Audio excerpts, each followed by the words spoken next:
Good evening and good morning, wherever you are in the art world. If you ever wondered what to do with your medicine packaging, besides bringing them back to recycling or pharmacy, Peggy Kliafa will reinvent your simple human daily routine. She will open actually a new, fresh and passionate perspective into the fascinating world of medicine. Your empty box of pills is not a mere capsule, but a philosophical thread to our inner fears and hopes. Welcome, Peggy. How are you? Hello, Carolina. I'm very happy to be with you, and thank you very much for inviting me in your new project. Thank you. Always supporting my work, and I'm happy always to see you and talk with you. For us, it's an honor, Peggy, to speak to you and to see you and to follow your amazing exhibitions. So it's really, thank you, Peggy. But before we go forward, who is Peggy Kliafa? Can you tell the Art Talk audience what inspired you to be an artist and in creating such extraordinary works of art? So I am a multimedia visual artist, a Greek artist. I'm living in and working in Athens, Greece. I deal mostly with contemporary art and especially in the field of art and science. My work has as a subject the medicines, treatment and healing of the body and soul. And to go a little bit back in time, I have graduated from the Athens School of Fine Arts, and I have also studied business and marketing in the past and work in the field. And now for a decade and more, I am in the professional world of art. That was, I must say, something I've always wanted. I mean, to live in the world of art, to study and learn more and more about art history and art in general, to be able to be surrounded by art, to visit and see art, and the best of all, to create art. I mean, yes. This is something like a miracle. The process of the inspiration of a new artwork. And how this becomes, a piece of art out of nothing, the void, and that becomes a piece of art. It's a miraculous process, and I feel blessed to be able to do this, and every day and every moment I enjoy it, and I'm fascinated with it. What inspired me specifically for what I'm doing, I mean, the choice of medicines and all this path was in the beginning, something very simple. I mean, I saw, while I was still studying, I saw an advertisement of a pill in a magazine, and many thoughts arose. I mean, these dilemmas that why do medicines have to be advertised, and then the dilemma of, should I take another pill? Should I give my children another antibiotic? All these things of every day that we think or we don't think, and we do, without even processing. And I did a first drawing and then another artwork and another and another. And this became, I can't say an obsession, but when you search, you make a research on a subject and you have more and more ideas. Yes, it's something fascinating. I'm still doing this after, I don't know, more than 10 years. I can't stop. It's an unstoppable inspiration. And it's also very present it is present with us every day, I have to say. And until I met you, Peggy, I didn't even realize you don't really think how beautiful these packages could become. We have an example behind you, but also all this aspect of as a mother, as a woman, you go through so many choices or not choices with your family, and it's a very, very important thematic. But in fact, your works of art, and we have it again, as I said, behind you, a beautiful example, are made by pharmaceutical packaging and capsules. But we can't really see it until you actually are very, very close by. But they are sparkling works that narrate how humans perceive this knowledge of finding a miracle cure, as you well mentioned before, to the incurable, and to improve human condition as human evolution on the healing of the body and soul. Are your works a witness of our human ephemerality? Our attitude towards life, death, the power of faith, innocence, trust, nature duality, and moderation? Well, my works make comments on all the topics that you mentioned, you just mentioned. This is the fascinating thing about medicines, that they are so related to the human existence and even the history of the mankind, that they can become the vehicle with which you can talk about so many issues in life.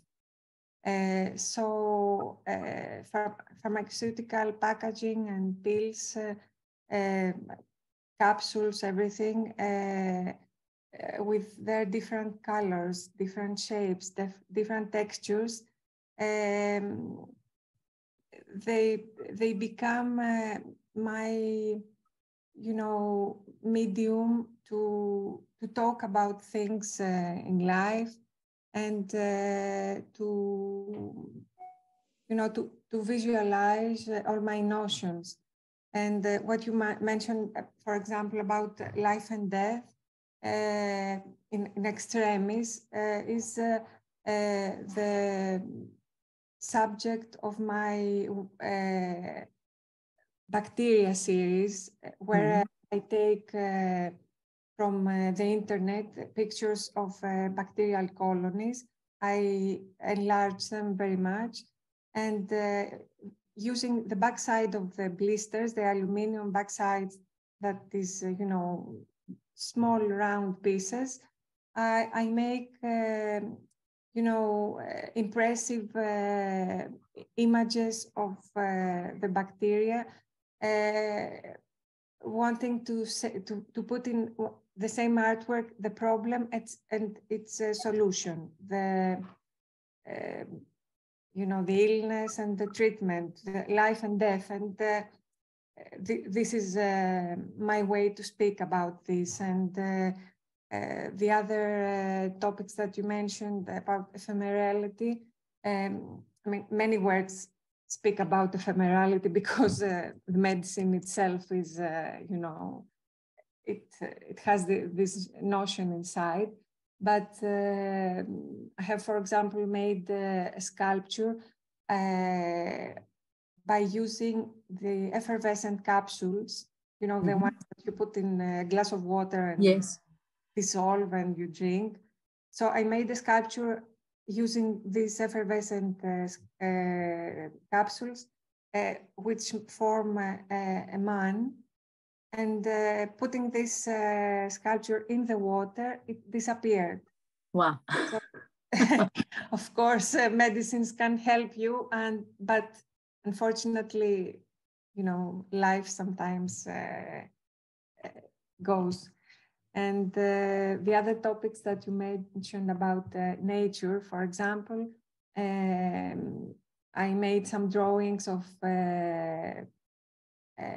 you know, pharmaceutical plants like marijuana and opium, which are, you know, and I use the drawings in order to make a wallpaper entitled Nature is Innocent, because you know about marijuana and opium, when you use them wisely, you can cure many things. Yes. If Yes. you use them like drugs, and I mean, it's the abuse. Yes. We know with overconsumption that they become a big problem for health, for the society, and everything.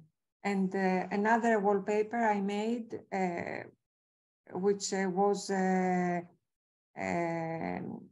talking about, you know, innocence that you mentioned. It was about children, and you know, I made drawings of children's syrups and different medicines, and for which formed a very pink wallpaper that if you see from a distance, you can think that it is a, you know, wallpaper from a children's room.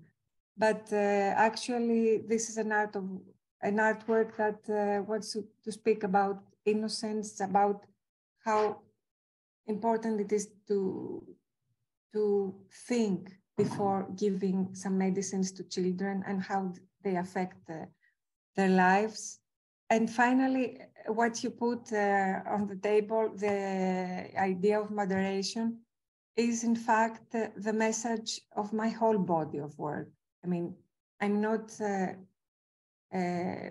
medicines themselves, they can only do better our lives. I mean, the invention of some medicines like antibiotics changed the course of history for the best, and we wouldn't have the same population on Earth if not for some medicines.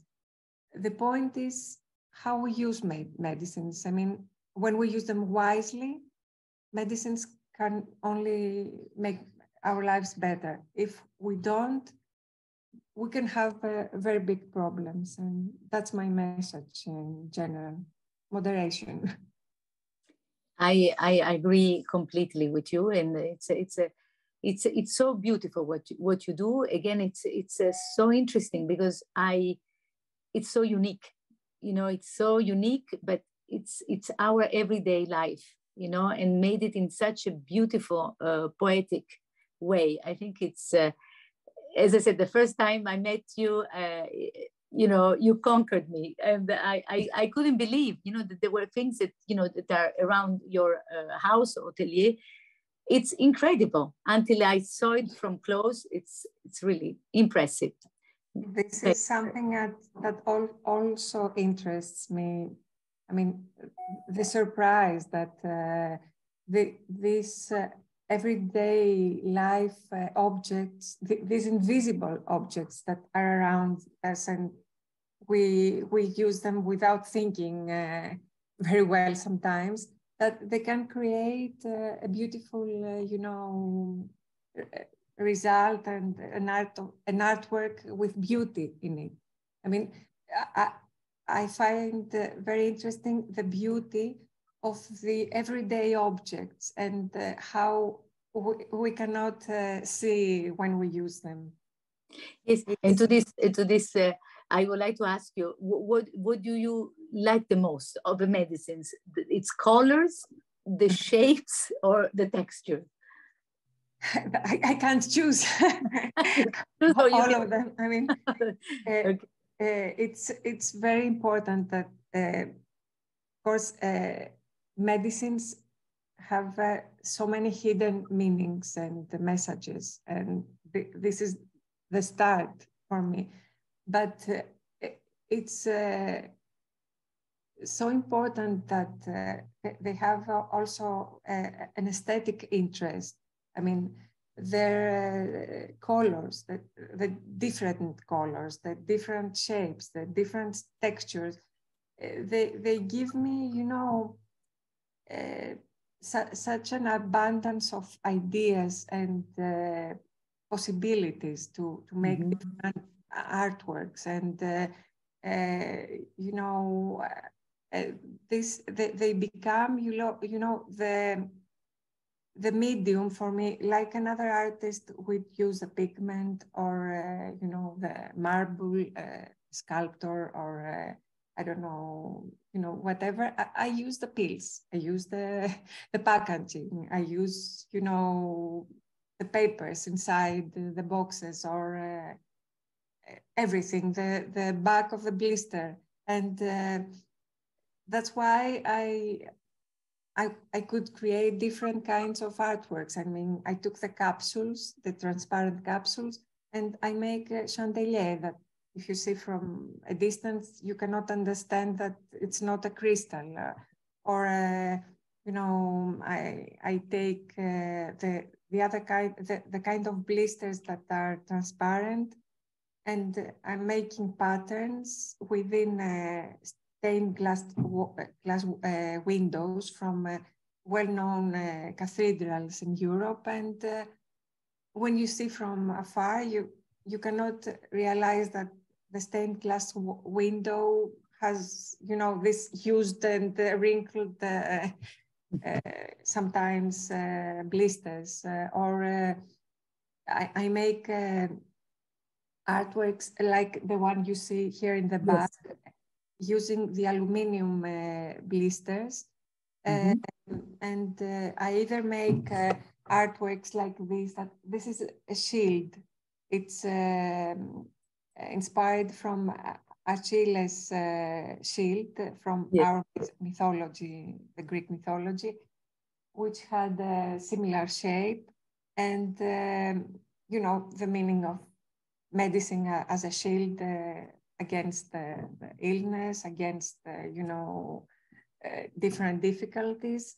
And I make patterns also, except from the shield. I use the blisters to make, you know, artworks that are geometric, with geometrical abstraction. And, very often I use light, as you see here, either in, yes. But I think, Peggy, sorry if I interrupt you, it's actually you combine medicine with design, and you know, it's incredible what you know what you come out, because this is a beautiful light effect. It's incredible. So it's this design. Again, it's so surprisingly beautiful, because as you said, you can't really understand that it's made of pills. How long does it take, Peggy, to create one of your installations, because you did so many? And which one, for instance, you can tell me about? You know, you were mentioning the one with the Notre Dame, let's say, yes, glasses. But which one is the one that really inspired you, and how long does it take to do one of these installations? Actually, a few months. I mean, I can't say exactly, because, you know, each artwork has its own, you know, work, and it depends on many factors and things. But generally, I make artworks that are very time consuming. This is true. I mean, an artwork like this, for example, one cannot imagine that in order for me to make it, I have gathered used blisters from friends, from some pharmacies, from hospitals, from, you know, different people. And in order for me to achieve, to have the same kind, because you see, I need a number of the same kind. Yes. And of course, I assimilate blisters and, different objects that have to do with packaging and everything for many years. But in order to have a number of, the same blisters, it might take me years. And then when I have them, I have to clean, to prepare with different, I use silicone, I use 2 kinds of silicone, and I also must, organize different people, because I have someone who cuts the aluminum that is in the back, someone else for plexiglass items, another technician to cut in wood. The stained glasses are it's a lot of organization. Yes, it's a teamwork. They have to be designed first, yes, and yes. then cut and with the color. And the chandelier, I had to find another technician who makes chandelier and other kinds of lights. And this is very exciting too, because I may have the same subject as an umbrella, but these different issues that I want to, make a comment on, and the different kinds of artworks that sometimes I have to make a research to find the different, kind of material of technician. You remember an artwork that I have made, which is a cross. Yes. A green pharmacy cross, a LED pharmacy cross that usually we see outside the pharmacy. And I wanted to write a digital message, my message to the people.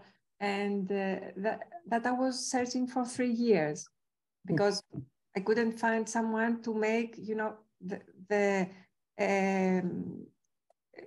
to make this program inside the cross, and so that I write the message I wanted.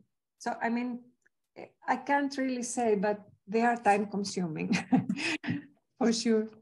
But again, you touch also another theme on sustainability, because this is a great way of understanding how many, what do we do? As I said, here in Switzerland, they're very organized, of recycling. But we don't know what's happening in the other countries. What do they do?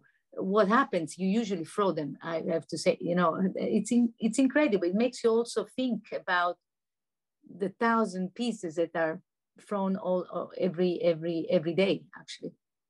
Yes. This is another aspect of my work, and I'm happy I can do this, and this kind of upcycling. I hope that this is a message also to everyone who sees the artworks, and they can see that something that usually they throw without thinking where, because this is another aspect. We do throw things, but where we throw them? Are they going where they should go? I mean, the pills shouldn't be the environment, yes. In the general garbage, and even the blisters. I mean, I would like to, build awareness about these kind of things. And my new body of work has a direction towards there. And, yes, definitely. The other thing that you told me, and I saw it, you were often compared to Damien Hirst's pharmacy seduction, which enhanced your pharmacon medicine study throughout history until nowadays. What do you think of this comparison? Well, when I was still in studying, that was a thought I had, because, I had started experimenting with the subject and had already made a few artworks. And, I was uncertain about if I should continue with this, because Damien Hirst is an artist phenomenon.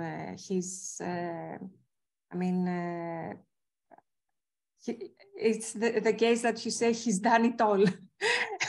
And what is left to do? And, I was wondering if I should continue in this Yes. path, because he's a contemporary artist. He's still very active. It's not, for example, like, for example, Joseph Cornell. He made artworks about, the apothecary and pharmacy, yes, and everything. But he belongs, to the modernism, or some other contemporary artists do artworks about medicines, but, it's sporadically. It's not a body of work about it. So I was very uncertain at the moment. Then I discussed it with my professors, and as I was learning more and more about art history, I realized that nothing is totally new. Nothing is, everyone is inspired from somewhere, and I was certain that what I was doing, it was not what he was doing. We have, I think, very different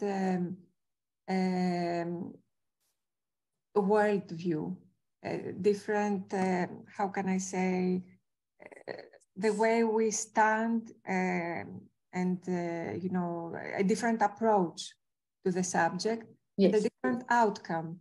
So I really feel very glad I continued. And, this unstoppable inspiration on this subject. And I feel it's totally different.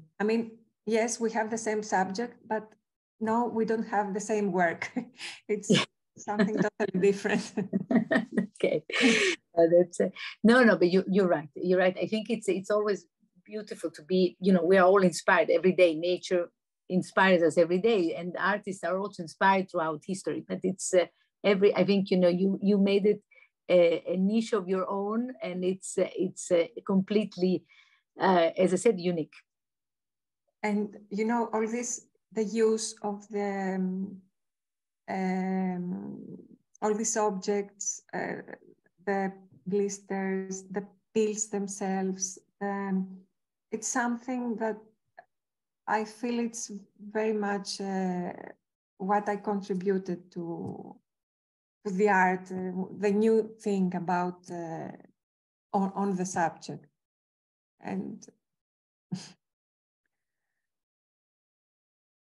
I also would like to know if, Peggy, what are because I heard from you when we last spoke that you have so many, interesting projects. Can you share some with us? Well, at the moment, I participate to some group exhibitions. And after the pandemics, it was something crazy. In the last year, I participated to 10 group exhibitions, and yes, and still going. And now I would like to go a little bit, easier, because I really want to prepare my new solo show, which will take place next year in Zumboulakis Gallery. Is one of the most important galleries with big history in Greece. And I don't know exactly the work yet. It's very soon, but it's going to be on the medicines and on that direction that we already talked about sustainability, because I saw and I did a lot of research that after the pandemics, apart from this, health, the health issues that arouse and we still have, it's not, I mean, it's fading, but it's still here, the coronavirus. There was another crisis that came out of the overconsumption of single-use items like masks, like the plastic tests that we all did and did again, the plastic gloves, and different, a lot of items, even, the garments of the people in hospitals. These were things that we were using for a few moments or, for a few hours, and they were all going, where? I don't know where. I mean, a lot of things finally go to the sea, go to, and this is something I would like to work on and see what all these pharmaceutical or hospital items did and how it will affect in the future the environment, because this is the pandemics had an impact. It was, I don't know, devastating. It was amazing. One cannot describe, but the environmental harm is something that will last for years.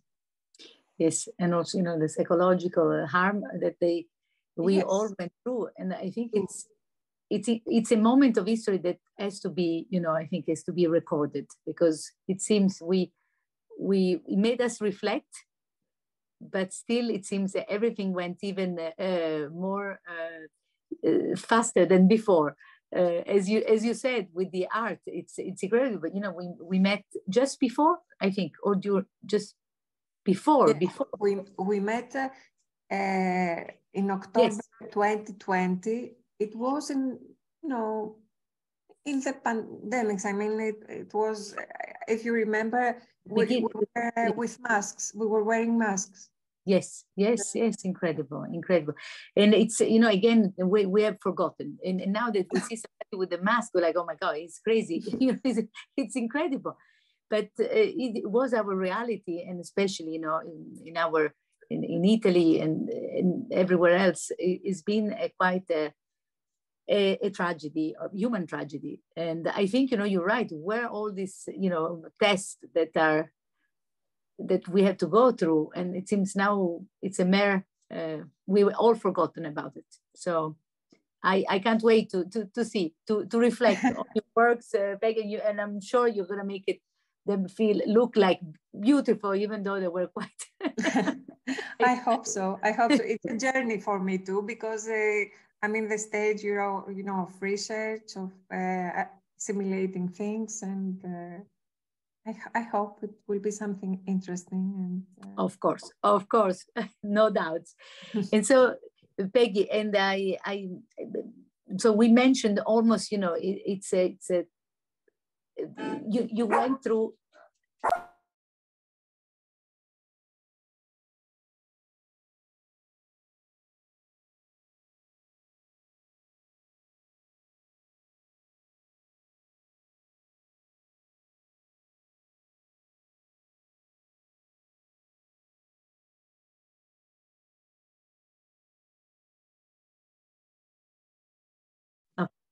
So, anyway, Peggy, I really what I wanted to say, it's impressive what you went through as an artist, because you as an artist, it must have been so so interesting, fascinating, with all the moment of fear during these 2 years of COVID, 3 almost. But you are we can't wait to see in your next exhibition what you're going to, how this dark moment is going to have a positive input in society. What do you think? I hope so. I hope I managed to visualize all this or a part of this, and to throw light in, you know, some things that we don't pay attention sometimes. You know, Yes. it's these movements that like we do every day, and we use something, we throw away. We can't think what happens after. Thank you, Peggy. I really thank you for being part of our new Art Talk VR issue of the magazine, and we can't wait to have you, you know, hopefully in Switzerland very soon, and to meet you, of course, in Athens and in your wonderful atelier. So, thank you very much for inviting me. Thank you for all the support, for you believing in my work, and always trying to, you know, show it to people. Thank you.